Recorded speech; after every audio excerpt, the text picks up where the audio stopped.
빌립보서 4장 2절에서 7절 우리 한 목소리로 합독합니다. 내가 유오디아를 권하고 순두개를 권하노니 주 안에서 같은 마음을 품으라. 또 참으로 나와 멍에를 같이한 네게 권하노니 복음에 나와 함께 힘쓰던 저 여인들을 돕고 또한 클레멘과 그 외의 나의 동역자들을 도우라. 그 이름들이 생명책에 있느니라. 주 안에서 항상 기뻐하라. 내가 다시 말하노니 기뻐하라. 너희 간용을 모든 사람에게 알게 하라. 주께서 가까우시니라. 아무것도 염려하지 말고 다만 모든 일에 기도와 간구로 너희 구할 것을 감사하고 하나님께 아뢰라. 그리하면 모든 지각에 뛰어난 하나님의 평강이 그리스도의 안에서 너의 마음과 생각을 지키시리라. 아멘. 기도합니다. 하나님 은혜와 사랑을 감사드립니다. 우리로 예배자로 오늘도 불러주신 하나님, 오늘도 하나님 말씀해 주신 하나님의 귀한 음성을 우리가 하나님의 영으로 우리의 심령으로 듣길 원합니다. 그 말씀이 우리 가운데 하나님 불타오르게 하여 주옵소서. 그 말씀이 우리 가운데 하나님 성령의 불로 성령의 능력으로 역사가 일어나게 하여 주옵소서. 말씀을 들을 때 하나님 우리의 귀가 할례받게 하시고 그 말씀이 우리 가운데 들어와서 옥토에 심겨지게 하시고 결실하여 열매맺는 복 있는 시간으로 함께하여 주옵소서. 예수님 이름으로 기도합니다. 아멘. 자, 오늘 하나님께서 우리에게 주시는 말씀은 주 안에서 행하라십니다. 이런 제목으로 하나님의 말씀을 선포하겠습니다. 오늘 하나님의 말씀이 선포될 때 성령으로 감화 감동받으시는 역사가 일어나서 하나님의 말씀이 여러분 안에 깊이 박히고 그 말씀이 역사가 일어나기를 주님의 이름으로 축원합니다. 아멘. 여러분 서로 인사하세요. 예수 이름으로 사랑하고 축복합니다. 예수 이름으로 사랑하고 축복합니다. 네, 다시 그리고 또 여러분 서로를 향해서 건면합시다. 주 안에서 행합시다. 주 안에서 행합시다. 아멘. 여러분 모두가 주님 안에서 행할 수 있는 복 있는 사람들 되기를 주님의 이름으로 축원합니다. 아멘. 여러분 빌립보서는요 사도 바울이 옥중에서 쓴 그런 서신서입니다. 근데 빌립보 교회는 어떻게 생겼느냐? 바울의 2차 전도 여행 중에 세운 유럽 최초의 교회예요. 그래서 이 빌립보 교회는 이방 여인인 느디아의 집에서부터 시작이 됩니다. 그리고 그 집에서 시작되었고 그곳에서 이 빌립보 지역에서 점치는 귀신 들린 여정을 고쳐주는 사건이 일어납니다. 사도행전의 16장에 보면은 그래서 점치는 여인을 고쳐주는 사건으로 인해서 고발을 당하고 옥에 갇히고 그리고 매맞고 그리고 옥에 갇히는 이런 일이 일어납니다. 그래서 바울과 실라가 어떻게 하느냐? 옥중에서 기도하고 옥중에서 하나님을 찬양했더니 갑자기 지진이 나는 거예요. 그리고 옥토가 흔들리고 그리고 어떻게 합니까? 문이 열리고 그리고 여러분 착고로 채워졌던 것들이 풀어지는 역사가 일어났습니다. 그 일로 인해서 그 감옥을 관리하는 감수장이 하나님 앞에 회개합니다. 그리고 그 사람만 회개한 것이 아니라 그 사람의 온 가족이 세례를 받고 온 집안의 하나님을 믿게 되고 크게 기뻐하는 역사가 일어납니다. 그래서 여러분 두 사건이에요. 누디아가 이방인 누디아가 회심하는 사건 그리고 감수장이 회개하고 그 가정이 돌아오는 사건 그것이 기초가 되어서 빌립보의 하나님의 교회가 세워진 것입니다. 이처럼 빌립보 교회는요 성령의 인도하심과 그 섭리 속에서 세워졌습니다. 그리고 옥중의 고통 속에서도 기쁨과 감격을 찬양을 통한 이 기적 위에 세워진 교회가 빌립보 교회였어요. 여러분 이렇게 정말 큰 역사들이 일어나고 기적이 일어나고 이적이 일어나면서 세워진 교회였는데 그럼에도 불구하고 이 교회도 문제가 있긴 있었습니다. 바울이 투옥이 되고 그리고 그때부터 외부에서 핍박이 들어옵니다. 막 박해가 일어난 거예요. 그리고 내부적으로 어떤 갈등이 일어났습니다. 그래서 서로 시기하고 그래서 내분을 겪고 있었어요. 이런 상황에서 사도 바울은 빌립보 성도들에게 주 안에서 있으라는 겁니다. 주 안에서 행하라는 거예요. 주 안에서 항상 기뻐하라. 그리고 당부합니다. 그리고 너희 간영을 모든 사람에게 알게 해라. 그리고 어떻게 하느냐? 기도하기를 쉬지 말고 한 마음이 되어라. 그리고 너희들이 왜 근심하고 염려하고 걱정하느냐? 오늘 모든 문제들을 해결받고 하나님의 평강을 누리라고 권면하고 있는 것입니다. 여러분, 빌립보 교회 성도들이 실천해야 될 덕목에 대해서 지금 사도 바울은 편지로 말하고 있습니다. 특히 바울은 감옥에서 언제 석방될지 모르는 상황 속에 있지만은 예수 그리스도 안에서 하나님의 평강을 누리는 삶을 살기를 원했고, 그리고 그렇게 살아가고 있는 거예요. 그래서 그 안에서 그리스도의 그 평강, 주시는 평강을 발견했고, 그리고 생명의 주가 되시는 예수 그리스도 안에서 하나님의 평강을 누리는 삶을 본인이 살고, 그리고 빌립보 성도들도 살기를 원하는 그 마음으로 편지를 썼던 것입니다. 사랑하는 성도 여러분, 오늘 하나님께서 우리가 주 안에서 행하는 자들이 되게 하기 위해서 우리 가운데 주신 하나님의 말씀이 무엇인지 하나님의 음성을 듣도록 하겠습니다. 첫째로 기뻐하라 하십니다. 오늘 본문 빌립보서 4장 4절 말씀에 주 안에서 항상 기뻐하라, 내가 다시 말하노니 기뻐하라, 이렇게 말씀합니다. 여러분, 기뻐하라는 말은 어떤 뜻이 있느냐? 어떤 상황이라고 할지라도 기뻐하라는 거예요. 어떤 문제가 있다고 할지라도 기뻐하라는 겁니다. 환난 중에도 내가 너와 함께 있는 하나님이라고 말씀하시면서 그러면서 기뻐하라는 거예요. 너희가 돈을 벌었든지 못 벌었든지 기뻐하라는 겁니다. 때로는 여러분 잘 살든지 못 살든지 기뻐하라는 거예요. 문제 가운데 산다고 할지라도 기뻐하라는 겁니다. 어쩌다가 한번 기뻐하라는 말이 아니라 여기서 기뻐하라는 말은요, 항상 기뻐하라는 거예요. 여러분, 우리가 성령을 받으면 어떤 일이 일어납니까? 여러분, 예수 믿고 처음에 성령을 받으면요, 사람들이 막 얼굴 표정이 얼마나 활짝 피어나는지 몰라요. 그죠? 그래서 막 눈만 바라봐도 그냥 웃음이 나오고, 다른 사람 말 한마디에도 막 가슴이 뛰고 웃음이 나오고 행복해요. 그리고 교회를 왔는데도 이렇게 행복한지, 말씀을 듣는 게 너무 행복해서 말씀이 꿀송이 같아서 아무것도 모르는데도 그냥 기뻐하는 거예요. 여러분, 이것이 기뻐하는 것입니다. 처음에 예수를 믿었을 때 얼마나 기뻤어요. 전요 처음에 예수를 믿으면서 그냥 교회를 다니는데 주일을 그냥 열심히 다녔습니다. 그러다 어느 날 성령을 체험을 했는데 제 안에 그 기쁨이 말로 할 수가 없는 거예요. 저 인간이 나를 속이는데 왜 내가 기쁜지 모르겠다. 그러면서 혼자 기뻐했어요. 여러분, 우리 인생에서 항상 여러분 기뻐해야 되는 거예요. 그리고 데살로니가전서 5장 16절에도 말씀합니다. 항상 기뻐하라, 쉬지 말고 기도하라, 범사에 감사하라, 이렇게 말씀하고 있어요. 여러분, 환경이나 상황이 좋든지 말든지, 그죠? 내 인생이 조금 더 불편하든지 말든지 기뻐하라는 거예요. 여러분, 이 명령대로 우리는 순종할 수 있어야 됩니다. 여러분, 우리는요, 무엇인가 내 환경의 변화가 일어났다고 해서 내 평화를 깨질 수 없어요. 여러분, 무엇인가 나에게 문제가 일어났다고 해서 내 평화가 깨져서는 안 돼요. 왜 그러느냐? 주 안에 있기 때문에 그렇습니다. 이 주 안에서라는 말은 무엇이냐면 주님 때문에라는 말로 바꿀 수가 있어요. 여러분, 문제가 있는데 주님 때문에 감사하고 기쁩니다. 여러분, 내가 괴로운 일을 당했는데 주님이 계시기에 나와 함께 하시기에 감사하고 기쁩니다. 여러분, 우리가 주님과 관계를 맺고 있기 때문에 기뻐하는 거예요.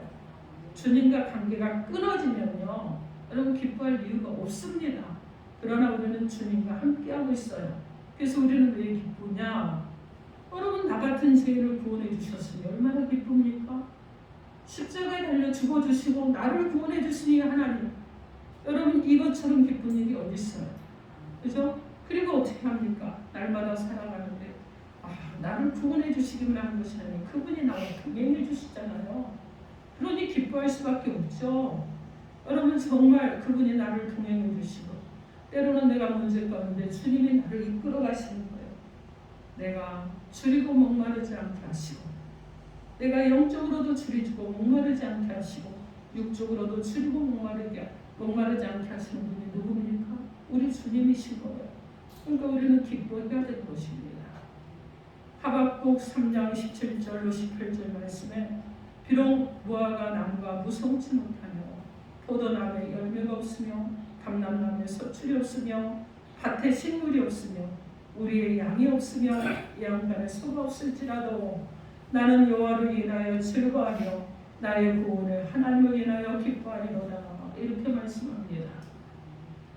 여러분 무화과 나무가 무성해야 열매를 맺는데 무화과 나무가 무성하지도 못해요. 그리고 포도나무의 열매가 가득해야지만 행복하고 기쁠 텐데 포도나무에서 여러분 열매가 없습니다. 감람나무에도 여러분 열매가 없어요. 그래서 여러분 어떻게 합니까? 내가 그것으로 배부르고 내가 부자가 돼야 되는데 내 삶에 무엇이 없어요? 소득이 없다는 거예요. 그러할지라도 여호와로 인해서 즐거워하고 여호와로 인해서 기뻐하는 하나님의 백성으로 살아가는 것입니다. 생산이 일어나지 않기 때문에 내가 공부합니까? 뭔가 결실이 일어나지 않기 때문에 이 일을 내가 계속 해야 되는 것인가 하는 여러분 고뇌가 있습니까? 여러분 내려놓으십시오. 하박국처럼 도무지 기뻐할 수 없는 상황이라고 할지라도 그가 기뻐했던 것은 구원의 하나님을 인하여서 그가 기뻐했던 것처럼 우리도 구원의 하나님을 위해서 전적으로 기뻐하는 저와 여러분도 살아가는 내가 되는 주님의 이름으로 축원합니다. 아멘. 여러분 한나를 한번 생각해 봅시다. 한나는 어땠습니까? 어떻게 보면 굉장히 고달프고 슬픈 여인이었죠. 그에게 있는 것은 남편의 사랑 하나뿐이었는데 그러나 여러분 남편에게는 다른 여인도 있었습니다. 그리고 그 여인에게는 자녀들이 있어서 자녀들이 남편의 사랑을 받았어요. 그런데 한나는 어떻습니까? 남편의 사랑은 있지만 자녀가 없음으로 인해서 다른 여인 분인나로 인해서 고통을 당합니다. 얼마나 괴로웠을까요? 심히 괴로웠을 것입니다. 얼마나 괴로웠으면 여러분 성전에 가서 술 취한 여인처럼 부르짖어 기도하고 눈물을 흘리며 기도했겠습니까? 그러나 여러분 이 여인이 하나님의 구원의 성기를 느낄 때 하나님의 기쁨에 찬양을 드리는 것을 볼 수가 있습니다. 그런 고백하기를 내 마음이 여호와를 인하여 즐거워하며 내 입이 내 원수들을 향하여 크게 열렸으니 이는 내가 주의 구원을 인하여 기뻐하나이다. 이렇게 말씀하고 있습니다. 여러분이 한나가 아기를 낳지 못하는 그런 여자였지만 그러나 하나님 분인나로부터 고통을 당하고 있었지만 아기를 낳지 못하는 그것이 수치 때문에 괴로움을 당하며 살았지만 그러나 그런 가운데서 기뻐할 수 있는 것은 하나님이 그녀에게 구원의 손길을 베풀어 주신 것을 느꼈기 때문이라는 것입니다. 여러분 우리도 다윗도 한번 봅시다. 시편을 통해서 다윗은 자기의 그 기쁨을 표현하는데 여호와여 왕이 주의 힘을 인하여 기뻐하며 구원을 인하여 크게 기뻐하nap니다. 여러분 다윗이 죽음 가운데 놓여 있을 때 하나님은 그의 크신 능력으로 그를 구해주셨습니다. 압살롬 아들의 손에서도 구해줬어요. 신하들의 반역으로부터도 구해줬습니다. 사울 왕으로부터도 구해줬어요. 여러분 이 하나님의 손길을 느끼면서 생활을 했습니다. 그리고 하나님의 구원의 손길을 되새겨볼 때 하나님을 인한 기쁨을 얻을 수가 있었습니다. 그래서 어떻게 합니까? 그는 기뻐한다고 고백하고 있는 거예요. 사랑하는 성도 여러분, 우리의 삶의 모든 것들 중에도 하나님이 여전히 우리를 붙들고 계시고 우리와 함께 하시고 우리와 동행해 주시고 다윗처럼 위기에 빠졌을 때 구원해 주시는 하나님, 한나처럼 괴로움 가운데 있을 때 하나님께서 구원을 인하여 기뻐할 수 있도록 우리를 이끌어 가시는 그 하나님의 사랑 가운데 살아가는 것입니다. 그러므로 사랑하는 성도 기뻐하십시오. 여러분의 얼굴에 햇살이 좀 피기를 바랍니다. 그냥 스마일이 아니라 햇살이 피십시오. 저 멀리 봤더니 저 사람 예수 믿나 봐. 왜 저렇게 얼굴이 광채가 나? 그죠? 왜 저렇게 얼굴이 밝고? 아, 저 사람 보니까 예수가 보이네. 저 사람 보니까 아름다운 교회가 보이네. 여러분 이런 일들이 일어나도록 기뻐하고 살아가는 자 여러분 되기를 주님의 이름으로 축원합니다. 아멘. 둘째로 간용하며 하나 되십시오. 오늘 본 5절 말씀 우리 함께 합독해 봅니다. 시작. 너의 간용을 모든 사람에게 알게 하라. 주께서 가까우시니라. 아멘. 그럼 우리가 삶의 현장에서요 가장 쉽게 마음의 평안을 잃어버리는 것이 무엇인 줄 아십니까? 그것은 관계에서 일어나는 거예요. 여러분 하나님과 관계가 삐그덕되면은요 여러분 어떻습니까? 평안을 잃어버리죠. 여러분 우리 지금 주찬이가 엄청 엄마 사랑해서 엄마한테 딱 붙어 있는데 주찬이하고 우리 집사님하고 관계가 틀어지면 평안이 있어요 없어요? 없죠. 관계가 좋으니까 평안하죠. 관계가 좋으니까 막 엄마한테 질러붙는 거예요. 관계가 나빠가요. 째려보고 막 그냥 좌우로 눈을 돌리고 난 엄마하고 절대 가까이 붙어있지 않을 거야. 그죠? 그렇게 되는 거죠. 그래서 모든 평안을 깨는 것은 무엇이라고요? 바로 관계입니다. 그래서 여러분 우리가 관계가 참 좋아야 되겠죠. 처음 개척했던 이 빌립보 교회 안에도 어쩌면 인간적인 관계 이런 문제가 있었다고 볼 수가 있어요. 오늘 보면 2절 말씀에 보면 내가 유오디아를 권하고 순두개를 권하노니 주 안에서 같은 마음을 품으라 이렇게 말씀합니다. 특별히 여러분 많은 성도들이 있을 건데 두 사람을 딱 지목을 했어요. 그리고 어떻게 했느냐? 같은 마음을 품으라고 합니다.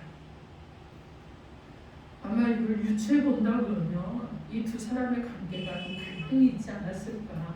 관계가 좀 삐그덕대고 있지 않았을까? 그죠? 빌립보 교회 안에도 은혜롭지 못한 분위기가 있지 않았을까? 그래서 바울은 그들에게 같은 마음을 품으라고 한 것 아닐까? 그죠? 건면한 건 아닐까? 유추해 볼 수 있다는 거예요. 그리고 건면을 하고 이어서 서로 간에 간용을 베푸는 삶을 살라. 이것을 강조하고 있습니다. 여러분 이것은 이해하고 수용하라는 말이에요. 상대가 나와 다름을 이해하고 수용하라는 거예요. 여러분 어떻습니까? 제가 목회자지만 목회를 하는데 때로는 성도들이 저와 비전이 다를 수 있어요. 저 생각이 다를 수 있습니다. 하나님을 향해서 나아가는 그 길이 다를 수도 있어요. 여러분 그러시면 저를 좀 관용해 주십시오. 이해를 해 주시기 바랍니다.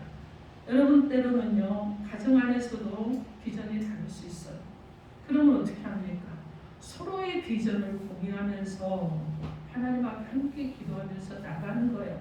그래서 상대의 비전을 내가 수용을 해주고 나의 비전을 상대가 수용을 해주면 여러분 어떻습니까? 너의 비전과 나의 비전이 하나님 앞에 하나가 돼서 올라가는 거죠.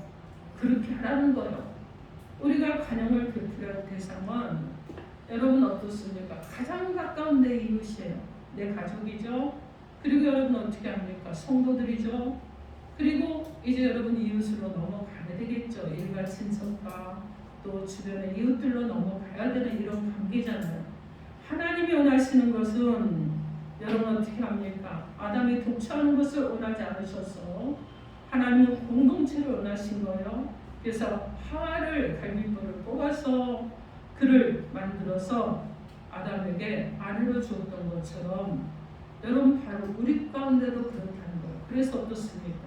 서로가 서로에게 관용하는 자들, 서로를 수용하고 이해하고 그러면서 그 관용을 베풀 수 있는 저 여러분이 되어야 된다는 거예요. 여러분 관용이라는 말을 그냥 용서하는 것으로만 받아들이시지 말라는 것입니다. 비전이 달라도 여러분 함께 공유가 돼야 되는 거예요. 생각이 달라도 공유할 수 있어야 됩니다. 그리고 서로의 다른 생각들이 어떻게 해야 돼요? 조율이 잘 되고 하나님이 원하시는 방향으로 딱 하나가 되는 거죠. 그래야지만이 여러분 어떻습니까? 하나님의 일하심을 우리도 볼 수 있지 않겠습니까? 톨스토이는요 서로 용서라고 그랬습니다. 이 세상에서 화평하게 지낼 수 있는 한 가지 방법은 용서밖에 없다 이렇게 말했는데 여러분, 우리가 때로는 우리에게 과실을, 그죠? 잘못된 일들을 하는 사람들도 만납니다. 그러나 예수님께서는 마태복음 6장 14절 말씀에 너희가 사람의 과실을 용서하면 너희 천국께서도 너희 과실을 용서하시리라 이렇게 말씀합니다. 저는요 참 연약한 사람이에요. 그다지 그냥 엄청난 건강을 타고난 사람도 아니고 그렇다고 해서 심중이 막 굳어가지고 절대로 안 흔들려 이런 사람도 아니에요, 여러분. 저는 인간이 가지고 있는 본성을 다 가지고 있습니다. 단지 하나님으로부터 훈련을 받고 조금씩 변화돼가고 있고 점점 하나님이 원하시는 쪽으로 저는 변화되고 있다고 제가 생각을 합니다. 하나님도 받으시죠? 하나님도 그렇게 받으실 줄 믿습니다. 자, 그래서 점점 변화되는 거예요. 그런데 여러분, 과실이 많은 사람이에요. 잘못한 것도 많아요. 때로는 무엇을 해놓고 어머 왜 그걸 그렇게 했지? 돌아서서 후회할 때도 참 많습니다. 여러분, 그런데 이런 저 같은 사람도 하나님의 사람이라고 그냥 인정을 하시잖아요. 여러분도 동일한 하나님의 사람이시잖아요. 그러니까 서로가 서로에게 어떻게 됩니까? 과실이 있다고 할지라도 서로가 용납하고 용서하는 그런 은혜가 있어야 될 줄 믿습니다. 그래서 마태복음 5장 23절로 24절 말씀에 그러므로 예물을 제단에 드리다가 거기서 내 형제에게 원망 들을 만한 일이 있는 줄 생각나거든 예물을 제단 앞에 두고 먼저 가서 형제와 화목하고 그 후에 와서 예물을 드리라 이렇게 말씀합니다. 여러분, 우리가 무엇인가 불편할 수 있어요. 관계가 깨어질 수도 있습니다. 그러나 여러분, 그 관계가 깨어졌다고 할지라도 그것으로 그냥 넘어가는 것이 아니라 마음을 합하기 위해서 용납하고 수용하시고 때로는 용서하시고 하나 되는 은혜가 있기를 바랍니다. 아멘. 여러분, 교회 안에서는 특히나 더 그래야 되겠죠.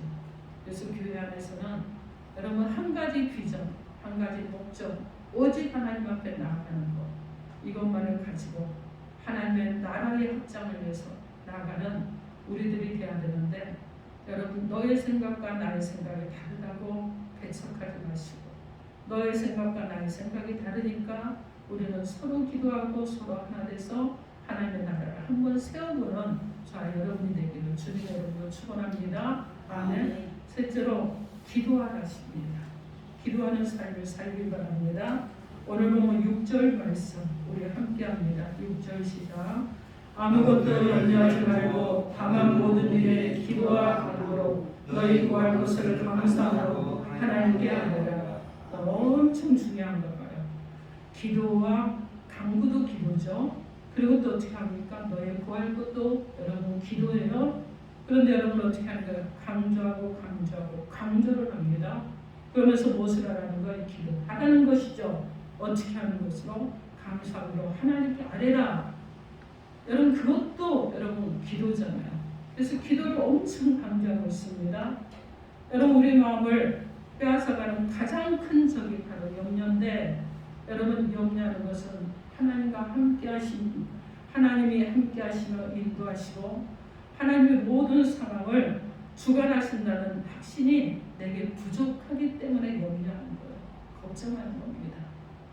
여러분, 내가 무엇인가를 막 염려하는 거, 이거 문제가 있어서 걱정해요. 여러분, 이 얘기는 뭐냐? 나와 하나님이 지금 너무 함께하고 있지 않는 것 같아요. 그래서 내가 좀 걱정해요. 내가 좀 염려하는 거예요. 이런 얘기를 하는 거라는 거예요. 그래서 여러분 어떻게 해야 되겠어요? 오직 하나님만 의지하십시오. 내가 걱정하지 마세요. 내가 걱정한다고 뭐 달라지나요? 여러분 걱정해 보셨잖아요. 제가 옛날에요 어떤 일을 하면서 엄청 어려운 시기가 있었습니다. 사업을 하면서 정말 막 잘못하면 부도가 나고 구속이 될 그런 상황이었는데, 그런데 그때 어떤 마음이었느냐, 할 수 있는 게 아무것도 없다는 거예요. 아무것도 할 수 있는 게 없구나. 그래서 교회도 3개월을 쉬었습니다. 아무것도 할 수 없는 하나님이 나를 안 도와주시는 것 같아서. 근데 3개월 쉬고 정신을 번쩍 들어서 보니까 하나님은 계속 나를 위해서 일하고 계셨어요. 부도도 막아주셨고 이기로부터도 막아주셨고 단지 하나 잃은 것이 있다는 것은 물질을 잃은 것뿐이었습니다. 그러고 나서 다시 힘을 얻었습니다. 여러분, 우리가요 염려가 될 때는요 정말 앞이 캄캄해요. 그죠? 앞날이 장래가 보이지 않습니다. 이 길을 어떻게 헤쳐나갈 것인가 고민을 해도 해결이 안 돼요. 그러나 여러분이 하나님 앞에 그럼 기도하고 간구하고 아뢰고 그러면 하나님께서 여러분 이때는 어떻게 하느냐? 여러분에게 어떻게 하는 거예요? 기도하기 전에는 여러분의 문제였어요. 여러분의 염려였습니다. 그러나 기도하면 누가 합니까? 이는 하나님의 문제가 되는 거예요. 그렇기 때문에 하나님께서 일하셔야 되는 것입니다. 그러므로 여러분 기도하십시오. 그리고 또 간구하시고 아뢰시고 부르짖고 여러분 그러시면 하나님께서 여러분의 모든 것들을 해결해 나가실 줄 믿습니다. 아멘. 바울이요 기도, 간구, 구하는 것 여러분 비슷한 단어들을 3번이나 여러분 나열했어요. 전능하신 하나님과 직접 대화를 나누며 자기 마음에 있는 모든 것을 털어놓을 때 하나님이 들으시고 응답하신다는 것을 강조하기 위함이었습니다. 염려의 짐이 내 마음을 무겁게 누르고 있으면 정말로 진지하게 기도해 보라는 거예요. 그리고 어떻게 합니까? 간절하게 구해 보라는 거예요. 그리고 또 어떻게 하라는 거예요? 막 부르짖어서 정말 내 안에 갈망함을 가지고 기도하라는 겁니다. 그럼 어떻게 하느냐? 집중적으로 기도를 하면 우리의 기도를 들으시고 역사하신 하나님께서 일하신다는 것을 알게 하고 싶었던 것입니다. 기도를 통해서 우리가 샘을 공급받습니다. 기도를 통해서 우리는 주님 앞에 더 가까이 갑니다. 기도를 통해서 막혀있던 하나님과의 관계가 회복이 됩니다. 기도를 통해서 사람과의 관계도 회복이 됩니다. 여러분 기도하면 내 마음의 평안을 누리게 되는 거예요. 기도하면 사람만이 할 수 없는 문제들을 하나님께서 들어주시고 역사해 주시는 것입니다. 문제는요 우리가 이렇게 기도가 중요한 것을 알면서도 기도하지 않기 때문에 일어나는 겁니다. 계속 알고 있어요. 계속 해결되기를 원해요. 그런데 어떻게 하느냐? 기도를 하지 않는다는 거예요. 여러분 제가 요즘 우리 목사님 김성령 목사님과 제가 요즘 계속 일주일에 2번씩 전도를 나가는데 그죠? 우리 이렇게 또 권사님도 와서 예배를 함께 들으셔서 너무 감사합니다. 근데 여러분 어떻습니까? 참 많은 사람들의 이름과 전화번호를 가지고 와서 함께 기도하고 계속 그래요. 그러는데 이렇게 딱 눈에 보이는 열매는 없는 교회 안에 뭔가 사람이 와서 자기를 예배를 함께 드리고 열매가 있어야 되는데 그것은 없지만 그런데 제가 어제 그 생각을 했습니다. 아니 전에도 이제 그 생각을 했었는데 어제 그 생각을 했어요.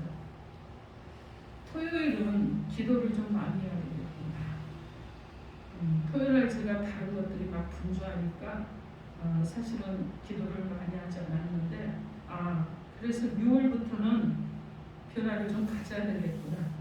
금요일 예배도 이 스타일로 가는 것이 아니라 지금처럼 드리는 이 예배가 아니라 변화가 일어나는 역동적인 예배로 금요 성령 대마대처럼 예배를 좀 드려야 되겠구나. 그리고 토요일은 내가 금요일까지 좀 모든 것들을 준비를 좀 해놓고 토요일은 적어도 3시간 이상은 앉아서 기도를 해야 되겠구나 하는 마음을 가졌습니다. 여러분 함께 기도해 주십시오. 그래서 여러분 어떻게 해야 되느냐? 열매가 없지만 그러나 열매가 일어날 줄 믿습니다. 아멘. 저는요 모세가 간절히 기도할 경우에가 갈라진 역사가 일어났듯이 분명하게 그런 일들이 일어날 것이라고 바라고 건너갑니다. 여러분 제가 올해 계속 그 얘기를 했어요. 올해는 부흥의 때입니다. 올해는 회복하고 부흥의 때입니다. 여러분 교회 안에 회복되고 부흥하는 역사가 일어날 줄 믿습니다. 여러분 그런데 교회만 그러나요? 교회가 변화가 일어나면 성도들의 삶의 변화가 일어나는 겁니다. 성도들의 삶에 회복하고 부흥하는 역사가 일어날 줄 믿습니다. 아멘. 바로 그런 일들이 일어나기를 우리가 기도하고 그리고 또 강구하고 그리고 아뢰고 부르짖으면서 나아가는 저와 여러분들이 되어야 될 줄 믿습니다. 여러분, 교회의 문제, 개인의 문제, 가정의 문제 맡기십시오. 여러분이 기도하면 그 다음에 하나님의 문제가 되어서 하나님께서 일하시고 그 모든 것에 결과를 우리의 눈으로 보게 하시는 하나님의 은혜가 함께할 줄 믿습니다. 아멘. 사도행전 16장에 보면 16장 24절로 25절 말씀에 한밤중에 바울과 실로가 기도하고 하나님을 찬송하며 이렇게 말씀합니다. 여러분, 감옥에 갇혀있는 절망의 시간이요. 그런데 바울과 실라는 어떻게 했습니까? 찬양하고 기도했다는 것. 그랬더니 그때 하나님께서 천사들을 보내서 옥문을 여시고 그리고 착고를 풀고 그들이 자유롭게 해주셨습니다. 여러분, 정말 절망적인 상황이에요. 그리고 그럼에도 불구하고 이 절망의 감옥에서도 주님을 찬양하고 감사하면 이 절망의 상황이 변해져서 축복이 시작되는 역사가 일어나는 것입니다. 그래서 기적이 터지게 되는 것입니다. 은혜의 터가 되는 거예요. 하나님께서 감사를 통해서 놀라운 일을 만들어 가시는 것입니다. 그러므로 사랑하는 성도 여러분, 모든 일에 감사하시고 기도하시기 바랍니다. 아멘. 에베소서 5장 20절 말씀에 범사에 우리 주 예수 그리스도 이름으로 항상 아버지께 감사하며 이렇게 말씀합니다. 골로새서 2장 6절로 7절 말씀에 그러므로 너희가 그리스도 예수를 주로 받았으니 그 안에서 행하되 그 안에 뿌리를 박으며 세움을 받아 교훈을 받은 대로 마음에 굳게 서서 감사를 넘치게 하라 이렇게 말씀합니다. 사랑하는 성도 여러분, 감사하면서 기도하시고 간구하시고 아뢰시기 바랍니다. 간절히 기도했는데도 불구하고 염려할 환경은 아직도 우리에게 버티고 있을 수 있어요. 그러나 주님의 약속이 무엇입니까? 우리가 기도하면 환경이 순식간에 바뀐다고 약속하신 것이 아니라 하나님의 평강이 내 마음과 생각을 지켜주시겠다고 약속하신 것입니다. 사랑하는 성도 여러분, 마음의 생각을 여러분 지켜주시는 하나님이 여러분 안에 거하시면, 여러분이 그 주님 안에 거하시면 여러분 모든 것은 변화될 수 있습니다. 하나님의 시간, 하나님의 계획에, 하나님의 그때에 변화될 수 있는 거예요. 그래서 여러분, 내 생각, 내 계획이 아니라 여러분은 하나님의 생각, 하나님의 계획을 따라서 기도하시므로 그 기도가 여러분의 삶에 실제적으로 일어나는 그 역사의 주인공이 되시기를 바랍니다. 그래서 기적의 주인공, 이적의 주인공, 표적의 주인공으로 살아가는 저와 여러분들에게 주님의 이름으로 축원합니다. 아멘. 오늘 하나님께서 우리에게 세 가지로 말씀을 주셨습니다. 첫째로 기뻐하라 하셨습니다. 둘째로 간용하고 한 마음을 품으라고 하셨습니다. 셋째로 기도하라고 하셨습니다. 사랑하는 성도 여러분, 우리 주님을 한번 바라봅시다. 주님은요, 겟세마네 동산에서 밤이 새도록 기도하셨어요.